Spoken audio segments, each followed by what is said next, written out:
राष्ट्रवादी काँग्रेसचे अध्यक्ष शरद पवार यांच्या भाषणावेळी पक्षातील दोन नेत्यांमधील वाद उफाळून आला। मान तालुक्यातील शेखर गोरे आणि कविता मेत्रे यांच्यातील दगदग समोर आली। पवार यांच्या भाषणावेळी पक्षाच्या कार्यकर्त्यांमध्ये जोरदार राडा झाला। कार्यकर्त्यांना आवरण्यासाठी पोलिसांना हस्तक्षेप करावा लागला। या गोंधळामुळे शरद पवारांना आपले भाषणही थांबवावे लागले। या वादामुळे म्हाडा मतदारसंघातील राष्ट्रवादी विरोधात असलेली खतखत चव्हाट्यावर आली आहे।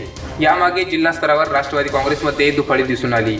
खरे तर मानमध्ये शेखर गोरे यांचे नेतृत्व राष्ट्रवादी काँग्रेसने उभे केले, पण आता गेल्या वर्षीपासून प्रभाकर देशमुख यांना राष्ट्रवादी राजकीय ताकद देत असल्याची सल शेखर गोरे व त्यांच्या समर्थकांत आहे। त्यातूनच हा प्रकार झाला असल्याचं सांगण्यात येत आहे।